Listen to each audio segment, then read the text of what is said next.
Bonjour tout le monde, comment accompagner son adolescent chouchou au mieux dans cette période de orientation, dans cette période de juin, des examens, le baccalauréat, le bac de français, le brevet des collèges, les oraux pour entrer dans des écoles ou les oraux des épreuves.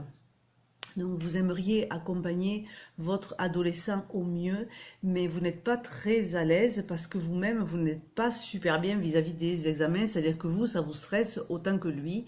Donc c'est vrai que quand on est un parent et qu'on a soi-même vécu des épreuves vis-à-vis des examens, parce que c'est pas évident de se rappeler de sa propre adolescence, quand on était face à un jury, face à un examinateur, face à une copie dans une salle d'examen. Donc quand votre adolescent vit sa période d'examen, vous-même vous vivez des choses, puisque nous sommes interreliés et nous sommes en interaction. En fait, la communication, c'est ça.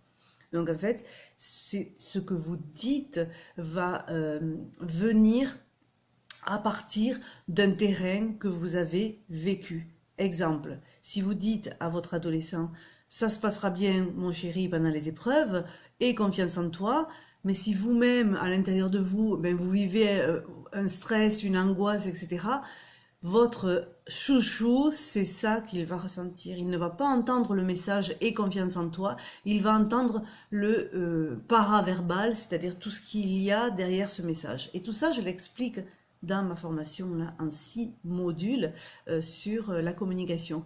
Parce que la communication, c'est ça en fait. Aujourd'hui, le mot communication est tellement galvaudé qu'on entend tout et n'importe quoi. Mais la vraie communication dans les relations, c'est vraiment de s'interroger sur qu'est-ce que je dis comme message et comment je le dis et comment il est reçu et interprété.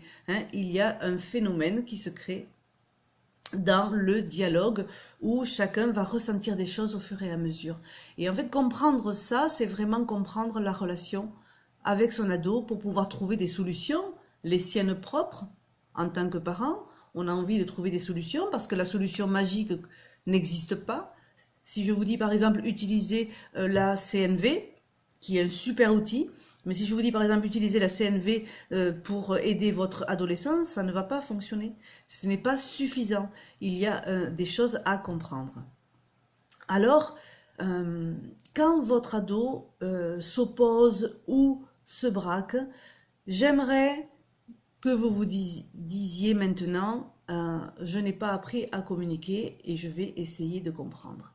L'approche de la situation par la compréhension, c'est vraiment quelque chose qu'il est important de mettre en place, c'est-à-dire de se demander qu'est-ce qui se passe, pourquoi mon ado se braque de telle façon, qu'est-ce que j'ai dit, qu'est-ce que j'ai fait, comment je l'ai fait, voilà, pour se remettre en question dans son attitude parentale. Encore une fois, je ne suis pas en train de dire que les parents ont tort et que non, les parents font ce qu'ils peuvent avec ce qu'ils ont eu comme information et souvent ils n'ont pas appris à communiquer. Moi-même, je l'ai appris il y a plus de 20 ans maintenant puisque quand je faisais mon doctorat à l'université, j'ai compris enfin quelles étaient les astuces, quels étaient les outils pour pouvoir comprendre la relation, parce que quand on se heurte à des incompréhensions dans sa vie personnelle et dans sa vie professionnelle, à un moment donné, il faut se poser la question suivante. Qu'est-ce qui se passe dans la relation? Est-ce que je me dis c'est la faute de l'autre ou c'est la faute des autres? Et dans ce cas-là, je n'avance pas. Ou est-ce que je décide d'aller un petit peu plus loin? Oui, ça demande un effort. Je décide d'aller un petit peu plus loin, je décide de comprendre. Donc, l'approche par la compréhension, c'est la clé. C'est la clé numéro 1 pour pouvoir donc changer sa manière de communiquer. Par exemple, quand vous êtes face à votre ado qui s'en va faire ses examens, c'est important effectivement de lui demander comment il se sent, de lui demander quels sont ses besoins, parce que peut-être ses besoins, c'est simplement d'exprimer et de dire son stress. Peut-être que son besoin, c'est de s'organiser autrement. Peut-être que son besoin, c'est d'être accompagné, mais qu'il n'ose pas le dire.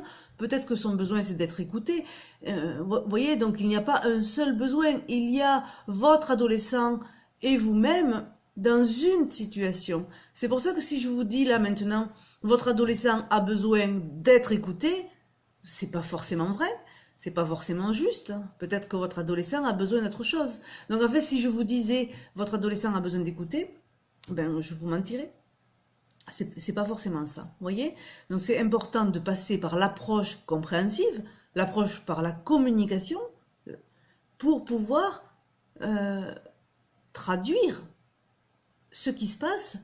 Et ensuite, quand vous avez compris ça, et que vous connaissez les techniques de communication qui sont livrées dans la formation d'ailleurs, vous pouvez appliquer par vous-même et devenir autonome vis-à-vis de ces outils pour pouvoir recréer du dialogue, réouvrir ce dialogue et faire en sorte que le climat devienne plus zen, plus agréable, plus tranquille, plus serein et que vous soyez vous-même mieux dans la relation avec votre adolescent. Et bien pour ça, ça passe par la clé 1, c'est la compréhension, la clé 2, c'est la communication. Donc comment je communique au mieux avec mon adolescent. Accompagner son adolescent dans ses épreuves, je vais vous donner une phrase, une question que vous pouvez poser à votre adolescent. Elle fonctionne souvent. Est-ce qu'elle va fonctionner toujours? Je ne sais pas, puisqu'encore une fois, ça dépend du contexte. Donc, par exemple, vous pouvez demander à votre adolescent comment il se sent dans cette situation et de quoi il a besoin, bien sûr, et puis lui dire, de toute façon, quoi que tu fasses, je sais que tu vas donner le meilleur de toi-même. Vous voyez? Là, vous ne lui dites pas, par exemple, « aie confiance en toi », façon méthode Coué, méthode Coué qui ne fonctionne pas. Je rappelle, ce qui est une méthode simpliste et qui ne fonctionne pas, mais plutôt encourager son adolescent en lui disant, « quoi que tu fasses, j'ai confiance en toi ». Vous voyez, ça, là, lui, il se dit que s'il rate ou s'il réussit, de toute façon, il sera apprécié de la même manière, il sera aimé de la même manière. Ça, là, c'est énorme. Donc, voilà une astuce pour vous aujourd'hui. J'espère que vous allez la mettre en pratique dès que vous pouvez dans ce mois d'examen.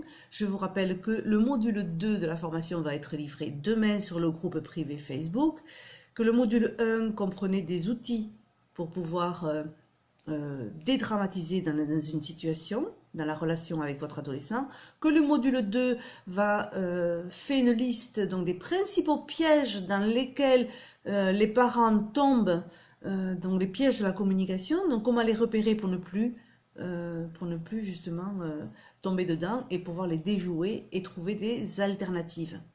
Parce que le but, et je le sais, c'est de ce que vous voulez, c'est vraiment de comprendre vos ados et de les accompagner au mieux pour qu'ils puissent déployer leurs ailes et pour vous épanouir avec eux. C'est possible. Je vous souhaite une bonne journée et j'ai hâte de vous partager cette formation. À très bientôt.